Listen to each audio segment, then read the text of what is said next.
Okay, we are so excited to welcome to our Love is Blind after show female friendship expert, coach, and educator, Danielle Bayard Jackson. Hello, thank you for having me. Of course. So, a little bit about you for those who are just meeting Danielle for the first time. Danielle is a certified women's coach committed to helping women learn how to create and sustain meaningful friendships through teaching tangible, research-based strategies to help women learn how to make friends, rekindle old friendships, navigate conflict, and create connections that have depth and closeness. She's a host of the Friend Forward podcast, which we were guests on not too long ago, a few weeks ago. She's also author of Fighting for Our Friendships, the Science and Art of Conflict and Connection in Women's Relationships. We thought Danielle would be the right person to help us unpack some of the behavior of the women in these last two episodes 10 and 11, namely Hannah, Katie's new girl, Katie, Ashley, Alex, obviously the men as well, but we thought you'd be great to come on. So please welcome to the show. How are you? I'm okay, and I'm so excited to talk all things Love is Blind because there's just so much. There is so much. Always, every season. Yes. What is your relationship to Love is Blind? So I've been watching from the beginning. I think like a lot of us, it's just like, okay, this is an interesting experiment. How does this work? And so from the very beginning, I've been watching and I've watched the shift as well, but I love the show mostly just because it's just such a nice touchstone to have culturally with other people, and it's fun to analyze. So mostly for that reason, but it's a fun ride. It's a messy ride, but it's a fun ride. Every time, every season. Who do you watch the show with? Oh, that's good. Okay, so here's the thing is I watch with my husband. Okay. It's kind of like our thing, but this is the first time I watched in real time with friends. So I always watch with friends and we voice note, but in real time I watch with my husband. Yeah. So this is the season where the first time where I watched with friends and my husband was kind of trying to act unbothered. And he's kind of it's kind of our thing, but I get it. And so that was kind of awkward. I had to kind of choose because it's a different experience with your husband. You're analyzing the couples and then with girlfriend, So it's kind of back and forth between husband and friends. Okay. Okay. That's interesting. Do you watch any other reality dating shows?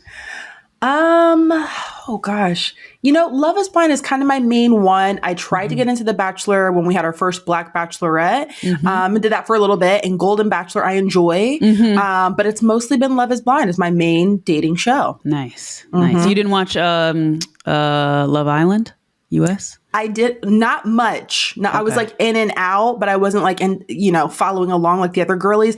I did for a while. I was committed to Married at First Sight. Oh man. Yeah. It was great when it first came out. Yeah.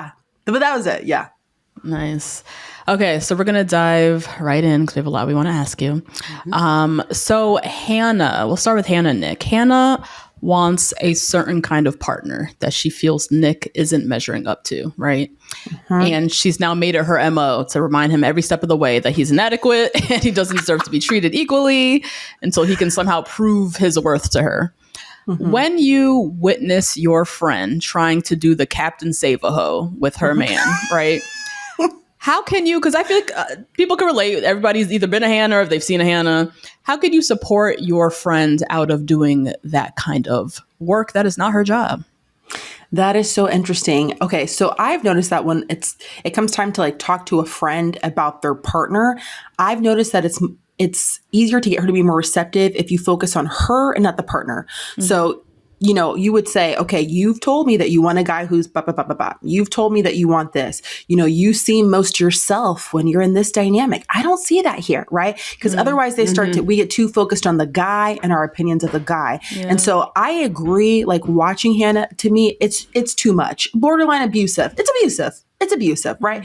At least to me, okay? But if I were Hannah's friend, and I'm glad that we got to kind of see Hannah, but if I were Hannah's friend, it's bringing her back to okay, what do you want? Okay, so you're unhappy here. Okay, so despite everything you've tried, you're unhappy and you don't feel confident that there's promise here. Okay, then we need to put you in a dynamic where you feel confident and you need to release him because we're seeing the negative effects on both people of a person who's dissatisfied staying. You're increasingly resentful and abusive, and he's being abused, right? So as a friend, it's what do you want, friend? And I'm not seeing that here unless of the focus on the actual guy himself.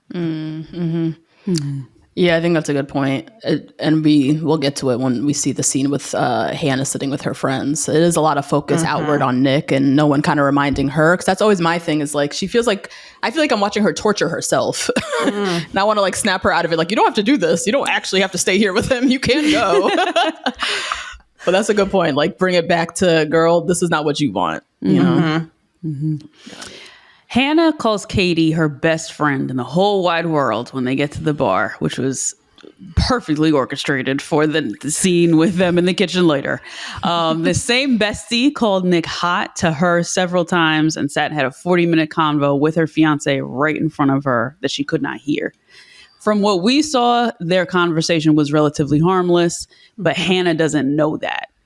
If you can't trust your best friend around your man, how can you tell if it's a you problem, like you being insecure, or is your best friend or your man actually not to be trusted? That was such an icky scene just all around because I'm like, oh gosh. But yeah, I agree. It felt relatively harmless, but I get where Hannah's coming from where you don't have certain data, right? And as the audience, we got to see what their conversation was. But if you're already insecure about your position, if you already feel like, okay, my friend is beautiful and Nick was a commodity in the pods, I don't know, is there something happened behind my back? Then I get how a lack of data might inspire you to act in certain ways. I feel like if you're mistrusting of your friend and your boyfriend, I feel like that's a huge red flag. I don't think on necessarily one of those people, but something ain't right if I feel uncomfortable leaving them together. You know, maybe you're not finding yourself in a bunch of situations where you are, but if you feel icky about leaving your friend who you should so trust and your man who you should very much trust, if any party feels paranoid or like something is transpiring without you, I just feel like that's just a major issue, but I don't think it's to vilify a certain person, like one person's issue. It might be your issue. And you also have to ask yourself, do I typically operate in this way? Has there ever been a situation where I was secure? If we're being honest with ourselves, if your man being left alone with anybody has always historically been an issue for you, that it might be a you thing, whether it's you being paranoid or whether your picker is just off with choosing people who have shown you evidence of being shady. But just all around, that's not a good feeling. And I personally couldn't commit to any situation where I'm ever uncomfortable by the idea of leaving them two alone together. Yeah, I think it sounds like you're saying Hannah, which doesn't seem like she has enough self-awareness to understand if this is a pattern. We don't know Hannah from nothing. We only know her in this concept relationship with Nick. But I am curious if prior to Nick and past relationships, if that has been a pattern, or whether it also just seems like Katie, she don't know Katie. She keep calling Katie her friend. Yeah. Katie don't owe you nothing. It's your new friend from the pods. Okay, that's what I was wondering. I was like, okay, are we newish friends? Because she's like, my best friend in the whole world. I'm like, wow, okay. Yeah, like, do they know each other before the show? Yeah, Did they just meet? If that's the case that you just met, then I can understand Hannah being in her gut feeling like, I can't trust this girl, because you probably can't. You don't know her. And the context matters because you're right. If they just met like in the pods, then the first context that they were all introduced to one another is, you know, at one point your friend and your man quote unquote dated. So I guess I get that too. Yeah. Yeah. Yeah. Speaking of which, how do you feel about best friends dating each other's quote unquote man? Because as I've gotten older, this has really shifted. I say you have 3 dates and pass them on, girl. We can't just be wasting good dick out here. You know what I'm saying? I agree with Justine. I've changed my stance on it too. Because as you get into your 30s, it's hard to find a good guy. And let's say you find a good guy, but you just don't click, like he's not your person. Then I think we should be more open as friends and women, maybe to like passing him on to another friend. But you have to be secure in yourself for that, I think. But I'm curious what you would say. Yeah. Okay. Wow. You are making me feel very comfortable to say my real opinion on this because I've actually evolved in that too. I think back in the day, I'd be like, red flag. Obviously, you don't share men. But now at this point, I look at a lot of things in a very technical way, like having looked at the research and things like that. There's probably a good chance that your friend who you find funny and ambitious and awesome and cool probably shares to some degree a taste that is similar to yours. He's probably attracting certain people. So I don't see it as like you're hunting for my man, go get your own. If you find somebody and he vibes with her, there's a good chance he might vibe with you on some level. I think that the thing is being honest. And I think so many women downplay, oh yeah, I'm cool or whatever, because we don't want to look like the petty, fragile, sensitive girl. So let me lie and tell you, girl, I don't care, whatever. You would have to be honest from the beginning. And then that becomes a different issue. If the friend told you, I'm actually deeply uncomfortable, well, now we're having a whole other issue, right? But as far as you telling me, hey, I'm cool, and trying to convey being totally fine with it and then being upset later, I think that's the issue I'm more concerned about, but not, we're sharing potential guys, Yeah. So honesty. Yeah. Honesty. And I guess you have to just have a level of like being realistic. If I went on 3 days with somebody, I'm not that attached to them. You shouldn't be. It should be fine. Yeah. Yeah. That's how I feel. Yeah. I think it's, to your point, Danielle, it's like you have to be honest with yourself first. Because when you kind of put on that front, like, girl, I don't care, it's fine. That's you lying to yourself generally. And I think you got to sit with yourself first. Like, am I bothered? I know I only went on 3 dates with him and he's not mine, but like something about my friend getting another date with another guy, like that might bother me. Right. Ooh, gross. Yeah. Ew. Which is horrible. But I mean, envy among friends, I'm sure you've talked about this. Dealt with Danielle. Is a real thing. That could really be your homegirl, but you feel some type of way because she's achieved certain things or she's always had a boyfriend and you've never had one. And it's, I guess, how would you advise getting yourself to that place of honesty? Okay, so I love this topic because I feel like this is the one friendship conflict that I feel like a lot of us, in my opinion, are not totally honest about. Like, we don't want to touch it. So we can admit everything else. I'm the flaky friend. I'm the oversensitive friend. No one's going to raise their hand and be like, yeah, I've been envious before. It feels like the big no-no, because that's like the ultimate violation in friendship, is to be the jealous friend. So no one wants to claim it. The problem with that is we're denying a very real aspect of the human experience. It is highly likely that you're going to have seasons of envy with your friends because they're the people closest to you. The people in your social circle are who you look to from a sociological perspective to try to compare, how am I doing in life? Like, you're looking to see your friends, how we're on track, things like that. That's your gauge of how you're doing and your progress. So it's highly likely that these are the people who you sometimes find yourself envious of if you're in that season. Maybe you're envious that she seems to have more time available than you do and you're crunched for time, and here she is just being leisurely, or she has more money and access to things that you wish you had. I think that has to be more normalized. The problem becomes if you find yourself, now I'm sabotaging you. Now I'm talking down. I'm trying to diminish, right? If you got the promotion, I'm telling myself, well, she only got it because, no, that's a problem. But I found more people free themselves when they can even say to a friend, man, I got to be honest. I'm hating a little bit, girl, because I'm struggling and this is just flowing for you. Like, the more we can put it out there as like, I got to be honest, I'm struggling. It can be in a playful way, but it helps to kind of take some of the power out of it and helps us to be more honest with ourselves. Yeah, I think that you said it spot on. Like, envy within friendships is like no one wants to talk about it, but it is a very real thing. It's just human life. You're and as you said, you're spending most time with your friends, so you're seeing their lives and the inside of their lives more and more. So of course, those feelings can be natural, but also, of course, difficult to talk about. Oh yeah, definitely. I see it all the time, but I'm glad to see that there are more open discourse around it, because it's tricky. But like, it's a very real thing to experience. You just have to check yourself, because when it gets, I'm starting to sabotage or diminish, now we have an issue.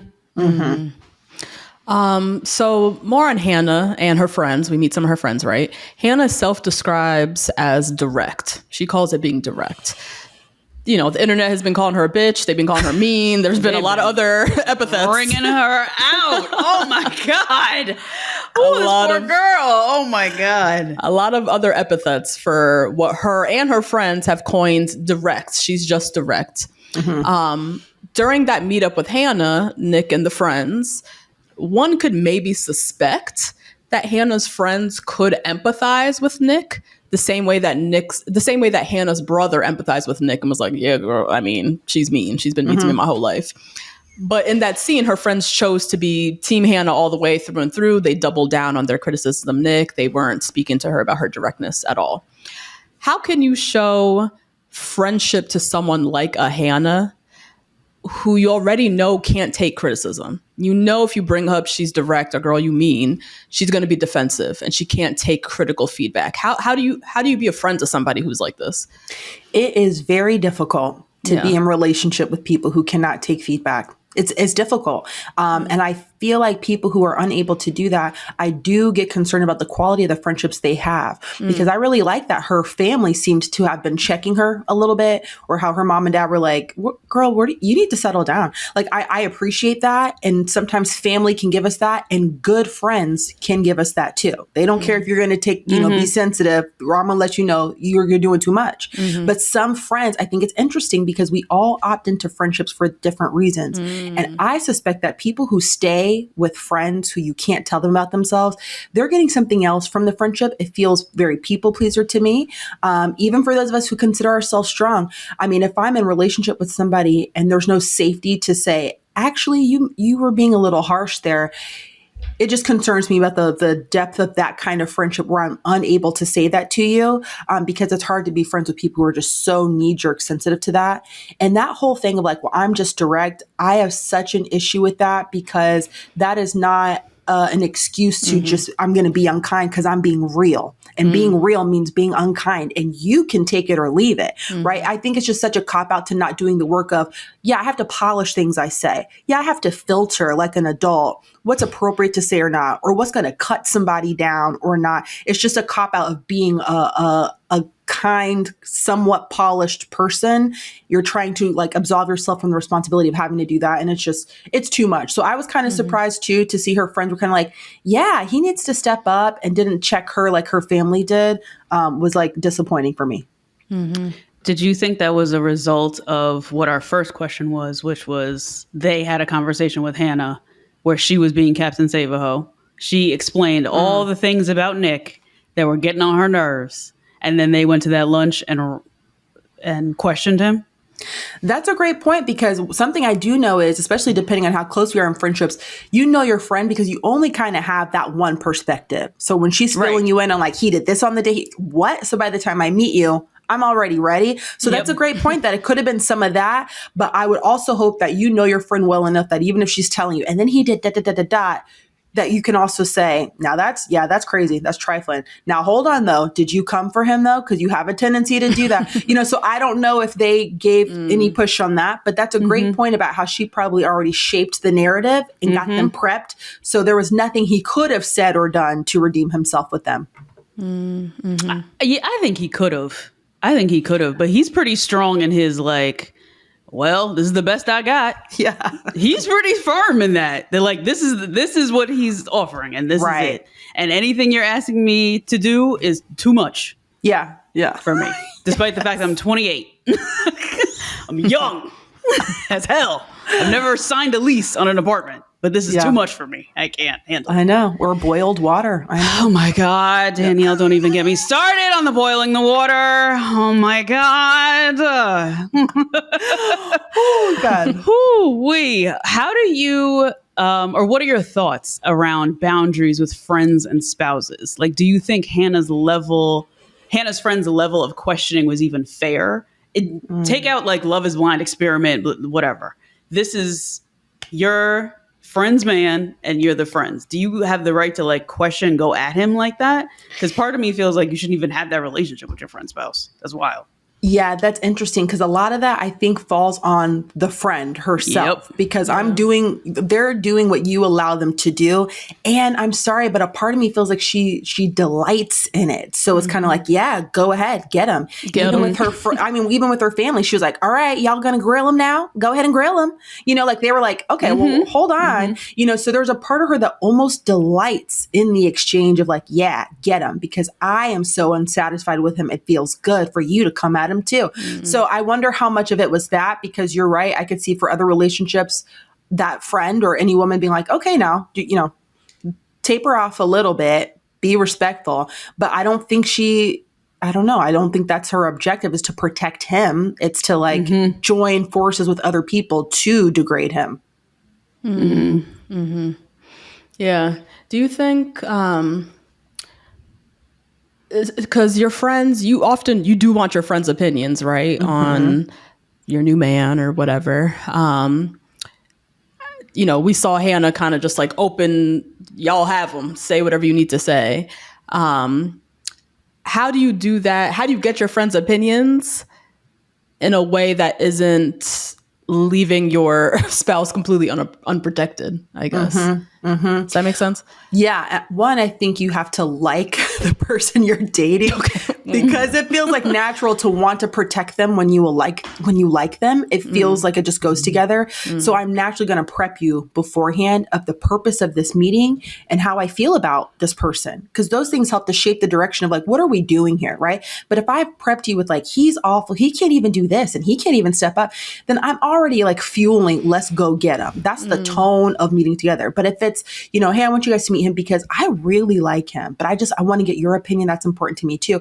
I'm setting the tone for what this is, how I feel and how invested I am. And that should give them data on how I'm showing up here. So I think a lot of it starts with liking the person you're with, kind of helps. But it's interesting because there's research that finds that your friends are more of an influence or rather predictor of the success of your romantic relationships more so than the person you're dating. Yeah. So it really matters actually to have friends who think he's great. That's going to really sway whether or not y'all work out. So really those meetings are really important. I agree. I don't think anybody knows your relationship more than your best friend who's listening to you in an objective manner. Like the way that you were saying earlier with Hannah, I think her friends were listening to her and just her side of the story and probably not giving her feedback of, listen, but you can be a little rough. Listen, well, he's a man baby. And that's why he does this and that and the third. And that's probably why you're triggered by him. They probably didn't give her that feedback. She's also 26 years old. So, she's young. Right. But that does not shock me because nobody views your relationship in the way that the person who's known you for a long time and looking at this man, hopefully objectively, can look at you. Yeah, it was just rough all around. It was a rough watch. It was. That's tough. It was rough. And it's not the first time we've seen on Love is Blind. Like, I don't know if you remember Micah had her friend Shelby. Oh my God. Who yes. was just awful to Paul. And it was like, Micah, how you just give your friend leeway to just be awful to this man? Like totally unprotected. Regardless of what you feel about Paul, how he's wronging you, whatever, like you just kind of leave him out to dry. It was so obvious to all of us that she does not like this person. Totally. And I want to juxtapose that because I feel like the best example of how to do this right is Tiff and Brett. When they met each other's friend, they feel so respectful, healthy. Yeah. They're telling him like, this is our girl. We love her now. Take care of her. You seem like a good guy. Like it was just like night and day to see healthy friends who are like, I want you to be loved, but I also want to feel good about this guy. I'm also going to say my piece, but I'm going to be respectful out of respect for y'all's relationship. I'm not going to go too far because this is your man, but I also want to lay eyes on him, right? There was like a healthy balance. The other ones, it was almost like it was just fun. It was fun for them to like pick the person apart. And that just like, it was a different vibe and objective to me. Yeah. Yeah. Okay. Let's talk Tim and Alex now.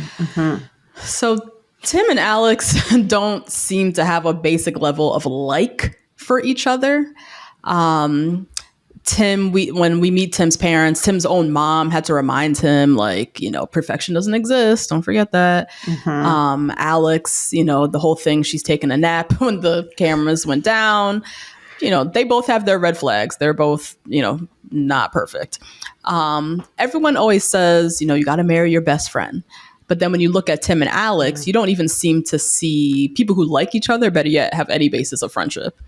As a friendship expert, what's your take on that age-old adage, like every relationship needs a foundation of friendship? There is a new study that came out within the last year that found that a lot of people who are in successful romantic relationships, a lot of them cite being friends first. Like they weren't in a context which I think this is so just interesting culturally, because a lot of our dating does happen on, we're on an app. So everybody here is here to date, or we're on Love is Blind. So the whole point, is to date. I think that's interesting when you're finding research that shows that a lot of successful romantic relationships were people who started as friends, because a lot of us are meeting and we know that we're here to know whether or not I want to be with you romantically. And I just wonder how things would be different if it was like in a platonic context first, where you're just like the guy I work with and I happen to, it's like it's a slow burn kind of. But yeah, I mean, friendship is at the heart of any romantic relationship. So I do think it's interesting to see these couples treat each other as friends, like basic things. I enjoy spending time with you. We laugh together. I respect you. I'm not going to call you out of your name or lay hands on you. You know, so like if you were my friend, I want to hear what you have to say. You have a turn, then I have a turn. So you know what I'm saying? Like, because that's what I would do with a friend. So if that's not there, all the extra stuff, sex, romance, is extra. So like, yeah, it is tense to watch him just like have so many little things to nitpick, Alex, in my opinion, and wanting her to be perfect. I'm like, would you be like that with your friend? And Alex, would you be like that with your friend? Because that really is at the heart of romantic relationship, is if you took the romance out of it, would you want to be that guy's friend? If he didn't like you romantically, would you be his friend? And if the answer is no, I think that says so much. That's a good rule. I like that rule. That's a good one. Where are these studies from? Oh, just all over. I'm always looking at different scholarly journals or trying to keep up with like fresh stuff on women's communication and conflict, and reading Psychology Today. I mean, there's so many things, but every week I'm intentionally looking through, sometimes like printing out the whole journal with a highlighter, but just to see new information on how we connect with one another, how we have healthy friendships, from a lot of different journals, just to stay on top of it. Cause it's interesting. And then it helps inform the very real decisions we make every day about friendship. That's a really interesting stat too, because now, I don't know the stat on this, maybe you know, but like it seems like more couples, more relationships more than ever are formed now from online dating. So it's interesting that the study now is that most relationships, most successful relationships are starting as friends first, which seems like most relationships nowadays don't even start as friends. Yeah, that is interesting, because I would like to see like the couples that they have looked at who are saying they started friends first, how long they've been together, like when these people met, because I would be interested in that. But you're right. I see that too. Yeah. Interesting. How do you establish a friendship with somebody who you were lovers first? In your opinion, how do you do that? Oh, like lovers to friends, or like how does, like you meet online. You want a successful relationship with this person. You're reading Psychology Today. You're printing it out. You're highlighting it. And you're like, damn, I got to be his friend. How do you do it? You know, it's so tricky when you start in a dating context to be like, hold on, let me back up. Yeah. But I think some of those questions that, you know, maybe I just listed could be like a good guiding rule. Like if he was not showing interest in you romantically, if he was not sending you hello, beautiful text, I don't know. Like if we stripped all that stuff away, if you guys weren't doing what grown folks do, if you took that all out, would you be his friend? Would you like hanging out with him? Do you feel safe trusting him with vulnerable things, that he's going to respond well, and that you can trust him to not weaponize this information later? You know, like ask yourself those things. And I think that helps to guide you to have a more like clear-headed perception of what's going on. You could also, if you were really serious about trying to figure out, okay, could we be friends? Sometimes, you know, take some of the other romance stuff off the table and just kind of see, like, if I just went out to like a music festival or a theme park with him or to a bookstore, do I enjoy him? I think that is a really big leading question. And then monitoring, what are most of our conversations on? Are they flirty? Are we talking about romance stuff? Or can I talk to him about just like intellectual things and feel stimulated by that? So I think those things can kind of help guide you if you're trying to see if you like this person as a friend. That might kind of help guide and give you clarity a little bit. Yeah. I was just thinking, because I met my husband on Hinge. So we started in the context of we're both here for love. And so I wasn't really thinking about that. I feel like we just had a natural kind of like flow that we felt friendly. But I think something I paid attention to is how much I was laughing. I feel like I was laughing a lot. We were genuinely just having fun. Like literally, our humor was similar. We laughed a lot.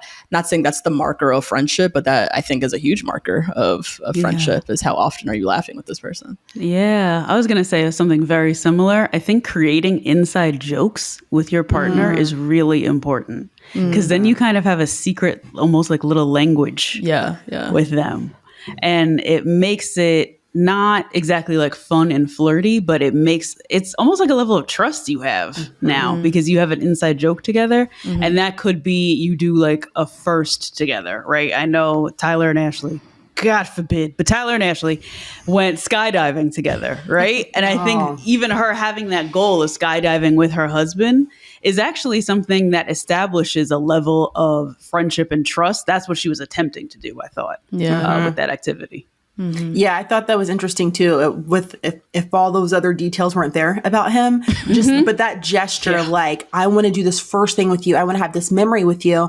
And there's also, I mean, again, but like, there's this study that finds that like when you engage in awe-inspiring things with another person, it's really bonding. So even that idea of like jumping out and the thrill of, you're like you've got your adrenaline pumping and you did this together is totally a bonding thing. So, so that's a good point. I really enjoyed that scene. Okay, so let's talk Tyler and Ashley.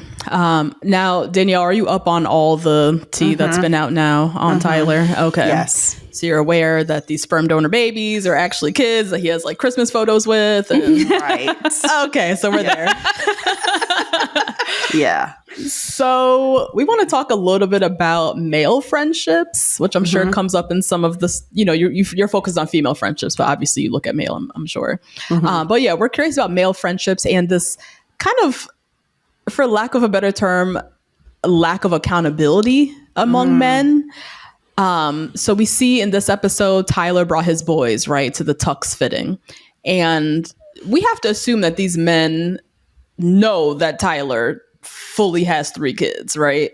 And we don't know for sure, but we can assume that there was some type of backdoor conversation like, hey, don't bring up the kids, don't mention the kids, or we have to make those assumptions, right?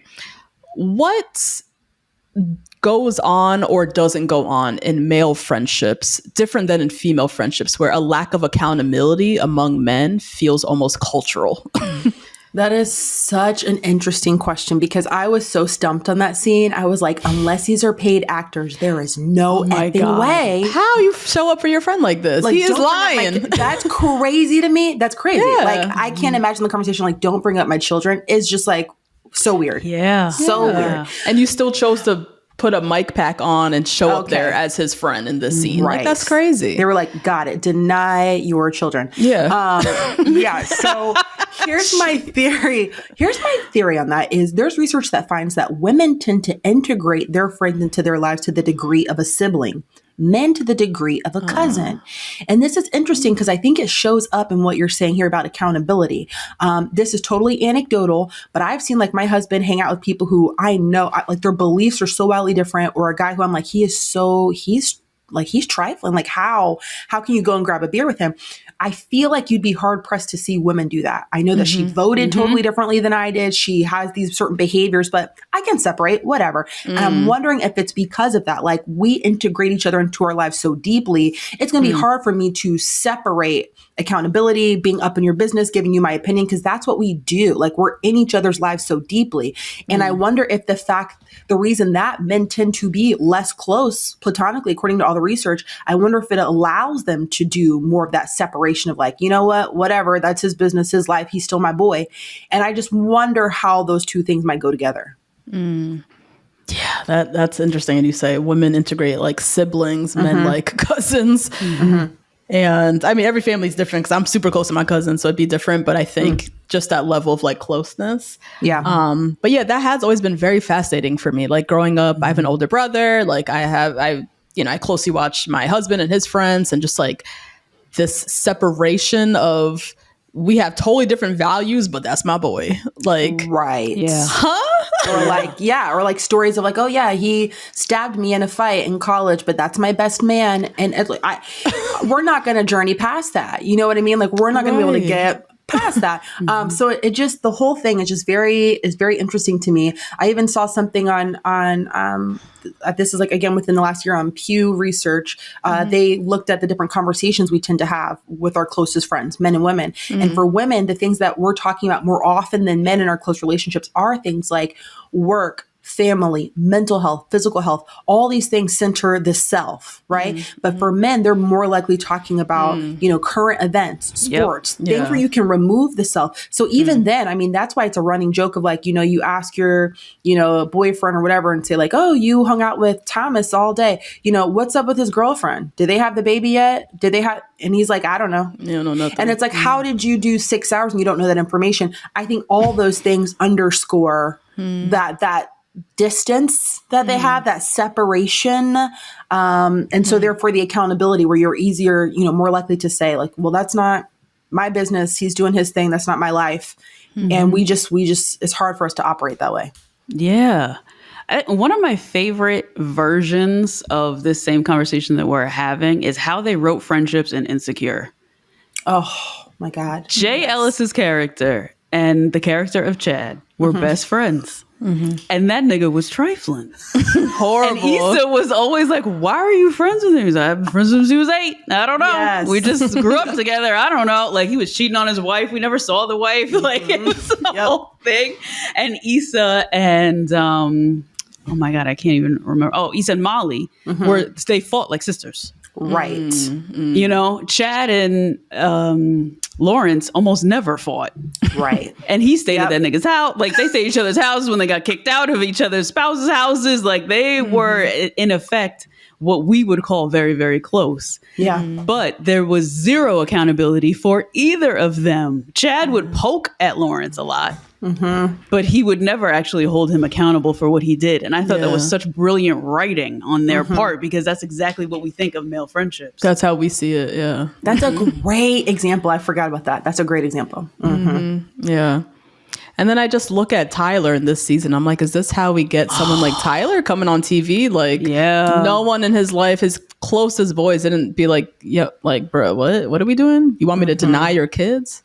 Wait, before I put the mic back on, can we talk about this for a second? Like, what's going on with you? Like, Right. That was really weird to me because I was thinking the other day, I was like, wait a second, did she meet his family? Because I'm like, surely your mother is not signing on to separate. But I think she did. Because she deleted those Facebook pictures. So I think she did. I think the mom is in on it. I think Tyler is a combination of a mom whose little baby son could do no wrong with little baby and his friends being trifling.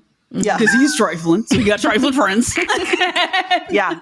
And now you get, all of a sudden, Ashley's a stepmom. Yeah. Oh my goodness. Yep. Which is a pretty easy combo. It's an interesting thing that we have come across this man, and he seemed to so easily have denied these children. Like, for him to just delete all these photos on Facebook and be like, oh no, I just gotta go get me a wife. Gotta go. So y'all, see ya. My son who looks just like me. Right. Oh my God. Spitting image. That is so fascinating. Terrible. Yeah. Interesting. I will remember this, what you said, this women and sibling, men and cousin thing. 'Cause I've been trying to figure that out. I'm like, what is this distinction between men not calling out? I've heard some crazy shit from Nate too about some of his friends, shit that they've done. I'm like, huh? How do you keep this person around? Yeah. And do you think too that men don't let's say, okay, Danielle, you have made a living off of being a women's friendship coach, right? Men don't have this, right? And I think that men are so, maybe not as apt to go out and make new friends. It might be harder for them to go out and make new friends. No idea why. The world revolves around them. So I have no idea why they think that, but okay. And they just don't want to put the same effort in, or maybe they even put that burden on their partner of that like close relationship and close friendship and accountability. All that burden maybe is on their partner. Have you found any of that in any of these studies that like? Totally. I interviewed a couple men for an episode of my podcast, and a male psychologist, he was telling me that he gets really concerned when male clients come to him and they're and they are newly divorced. And he says it's because a lot of women, they've sustained their friendships through the marriage. They have people to go to. Yep. And the research shows that too, that when women are distressed, they go to their partners and their friends. But men go to their family and their partner. And their they partner. don't go to friends in distress. Yep. So when that relationship dissolves, they don't have anybody to go to. So he said, I'm on high alert when men divorce because the friendships that they go into total isolation. They have no community. And he also says it's because a lot of times women were doing that, the social labor for them too. Hey, remember we're meeting with the Joneses on Friday. Hey, it's Todd's birthday. Did you get him a gift? Hey, you need to go to that men's thing, babe. You need to go. Like there's so much massaging of like, come on, let's get it going. And it's really sad because I've actually worked with women who have confided in me that they feel like their social life is negatively impacted by the fact that he either doesn't want to go out, doesn't know how to be social when they do go out. No. So she stays at home, or so she like feels like she can't do couple nights because he's so inept sometimes. So I've seen that as well, which is really sad. But it's interesting. They say that men are in a loneliness epidemic. Like there's just so many things. But yeah, it's tricky. I feel for them. I do. I will also say, some of the conversation around friendship is so feminized, like that friendship itself is synonymous with like girl friendship. Yeah. That some men feel awkward around even being intentional about it. Like I need more friends. And I have like quietly worked with a couple guys who will message me and they'll say like, hey, I know you don't work with guys, but like and I'll just say, well, as long as I specialize with women, if you're okay with that, I think like 70% of the material is transferable, so then we work together. And I've had them confide in me that they feel like if they were to announce it or pursue friendship, you have a lot of homophobia. So it feels weird to even say like, hey, do you want to go out one-on-one? Do you want to grab drinks, just the two of us with a guy you don't really know? Because they're looking at you sideways like, that's weird. Right. That's, so there's so many things that work together to make them maybe feel like they're not equipped or welcome to pursue friendship the way that we had that permission. Okay. Yeah. No, Jane Fonda recently said this about Lily Tomlin. She said that, and about women's friendship in general, she said women face each other. Women delve deep, confide, tell everything to each other, and men sit next to each other. Yeah. And they talk about what's in front of them. Yes. And that's why I say that it should be, in theory, easier for men to be friends. You should be able to go to a bar. You have a jersey on. This guy's a jersey on. There you go. Boom, you're friends. Right. Like, I don't know what the problem is. Like, I don't get it. I think that's not necessarily the problem. I think they can do that. It's not the level of depth and meaningfulness of that relationship. It kind of ends at the football. Yeah, but we're seeing, even statistically, it does end at the football anyway when you are friends with him since you were 10. Like, it still ends at the football. I think, though, what Danielle is referring to with that homophobia piece of like, oh, let's go out one-on-one, let's hang out, that depth of friendship, or maybe not even friendship, maybe it's just connection.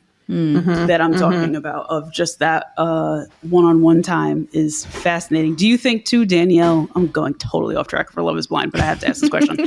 Do you think the elimination recently that they talk about so much, I see in news articles all the time, but the elimination of the third place, is that also contributing to this? Because I can think of so many people that I've met at my third places in my life. But if men don't have that third place, if they're not guided by their spouse to that third place, do you think that's contributing too?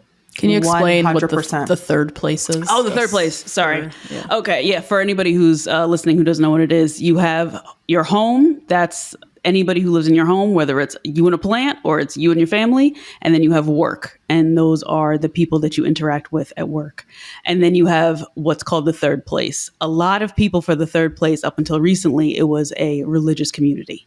So a lot of the time it was church, mosque, synagogue, whatever the case is. And now our generation, so millennials and Gen Zers, are not going to church, not subscribing to religious, any type of like religion specifically, and are not going to those places like every single Sunday. That community piece is missing for so many people. And it's affecting friendship long term. Yeah. And they talk about that with people in general, but now I'm wondering with men specifically, is it really hindering them probably the most, I would imagine?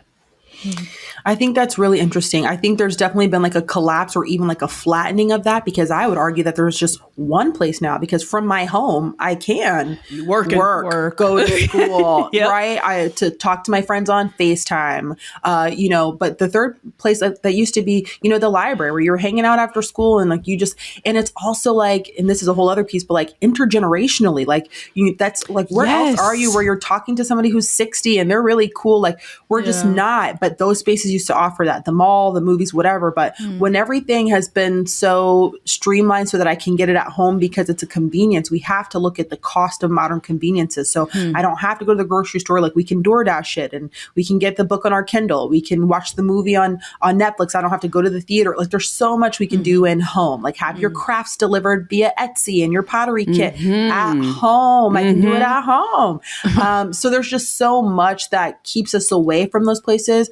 But it's interesting. I have often heard it said that, women tend to be, dyadic. We split off in dyads. So even if we're in a large group, we tend to splinter off just one to one, which again, accounts for our closeness. Like we go one to one. That's why I hear a lot of, I don't want to say drama, but friction sometimes with like friendship trios or friend groups with women. Cause you tend to have the one who you're closest to, even in Insecure, like, Kelly and, Tiffany, like they're besties, even though we're all in a group, but we have my bestie, but they say men tend to congregate more as groups. And the thing about that is it affords you a certain level of anonymity. If I'm with a squad, I don't really have to show up in the same way, and I'm not seen in the same way where it's that intense, as you referred to earlier, that eye to eye instead of shoulder to shoulder. And so, I do think you put those things together and you have men who are isolated and not feeling connected. And I want to be clear, I think men are just as hungry for connection as the rest of us, but it's just, we have more permission to like talk about it openly and women's conferences and women's this and that and women's, so we have a lot of support. Whereas men, I think they are struggling, but not equipped to know how to navigate that, and maybe feeling like they don't have the same space to announce, I would like to make friends. Yeah, I've grown more and more empathy for men as these seasons have gone on. Just seeing how they're just societally the permission we've been given as women that they just haven't been able to have for things like connection, because of dumb shit like homophobia, people not wanting to be too close to a man, you know what I mean, and just them living under that rule just feels so oppressive. But I agree that they also want the connection, They also created it anyway. Neither here nor there. Don't worry, we're not talking about that right now. Unfortunately, though, we haven't seen Ashley with her friends. This is really unfortunate. We only saw Ashley with her dad, who called her, as I like to say, the worst insult of all, a ride or die chick. Oh, yes. Oh my gosh. Top 10 worst, right? Someone who is, but we all have a Ashley in our lives, right? A baddie who's in a deadbeat relationship. And the treatment that she's getting from her man is terrible. Even if she's not a baddie up front, as she is, she would be if she wasn't dating this trifling ass man, right? How do you, and we've talked on the podcast too, Natasha and I have definitely like differed and gone back and forth on this. How do you tell your friend your man ain't shit, you need to leave him? And do you advise? I mean, I know in the very first question you said keep it to the friends and keep it, to that. But when it's an emergency, when this person has a secret family and it's an emergency, how do you deal with this with your friend? Yes. I feel like you have to speak to her with the same urgency. Something I found to be helpful, is to just front load it by saying, like, I don't want you to be mad at me. I don't want you to think I'm hating or I'm trying to turn you off from this guy. But I'm telling you very clearly, like, I feel nervous because you've told me you want a person who has this, no kids, blah, blah, blah, blah, blah, and he does. And the way that it even came out is he was like trying to have you believe something else. And I don't like that. Like, you always speak to her dynamic with him instead of him, because, Right. you know, we've all seen the things, and I've unfortunately been a part of it myself, where when people attack that person that you're with, it makes you fuse to them even more. Because you guys have like they just don't get us, like us against the world. Yep. So I'm not going to try to help you see how horrible he is. I'm just going to say, you know, you've told me since I've known you, you want a guy who's da-da-da-da-da. And when you guys are together, like, you don't seem like you, or you seem like you were really bending. And I feel like that the Ashley I know would not be okay with that. So I'm going to keep emphasizing how much I know you, how much the you I know would not tolerate this, how this goes against what you have told me you desire for yourself. And I'm just going to drill on that. I hate the way, you know, you seem less opinionated when you're with him. When we're together, you're really silly, but you seem really calm. You're less silly. What's going on? Like, I'm going to point out the dynamics I see. You are not you. Help me understand. But I know some women are just like, Danielle, I'm not doing all that. I'm going to say he's a bum, and I need you to leave. And that's the end of the conversation. So it's always tricky to make a woman who's got the heart eyes see clearly is really hard. Oh my gosh. Yeah, especially described by her dad, who we don't know their closeness, right? I know she's said remarks about, like, I don't want nobody like my dad before, so I don't know exactly how close they are. But especially by someone who's described by her family as a ride or die. Yeah. Telling that person, nah, girl, you got to leave, was probably really difficult to do. And I think even to your point earlier about expressing honest feelings of jealousy, that's when this is really important. When your friend is in a really bad spot, because they know at that point that you're not going to lie about being jealous, because you never have, because you've been honest about being envious of something with your friends. That's good. I don't know. I just know that I it's just the whole thing is weird about, like, finding out these things about these people during the show. And then it's like, how much do they know? But this is just like alarm, just across the board. I know. I worry about the mental health of the people on the show, because they are getting ripped apart so badly online. Yeah. A year later, too. And people are acting like they know what we know as they're watching it. Yeah. And they don't know what we know. So they are like, or we don't know what they know. And that's my always my thing with Hannah, because I'm like, she was interacting with this guy. This guy was driving her crazy. This guy was driving her nuts this whole time. Same with Tim, though. I think Alex was driving him crazy this whole time. And so when he exploded like that, he seemed awful, terrible. But also he was like dealing with something. And so was she. I think she just did an interview recently with, I want to say it was like Nylon or Paper, about her experience and about all of the little details. Like, she didn't physically put her hand over his mouth.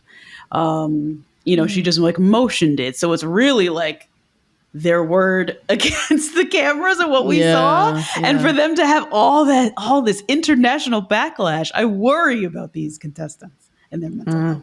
100%. Damn. Well, we'll have to see the finale. Thank you, Danielle, so much for helping us make sense of these last 2 episodes and just bringing a different insight into the conversation. You know, the men this season are terrible, but so we could talk about them all day. But it is I was curious to kind of like dissect some of the women and the dynamics and kind of get your expertise and insight into that conversation. So thank you so much for joining us. Yeah, thank you for having me. Friendships are so important, even in the dating context, letting your people lay eyes on this person and, putting those 2 worlds together and trusting them to show you things that sometimes you can't because you're so caught up. But it's an important piece of the overall conversation. So I appreciate you having me and lending my voice to that talk. Of course. Where can people find you? What exciting things you got going on? Yeah, so everything lives at betterfemalefriendships.com. And the whole goal is just to equip women with research-based insights to feel more satisfied in your friendships, because all the research points to this being the number one thing that determines how happy and healthy you are. And so we take it very seriously, and we're committed to helping women be able to achieve that and live that out. So that's betterfemalefriendships.com. And I look forward to seeing everybody over there. Amazing. Peace. Go follow Danielle and all the things, guys. Yes. We will see you tomorrow at our live watch party. Yes. Don't forget. See you guys then. Bye. Bye.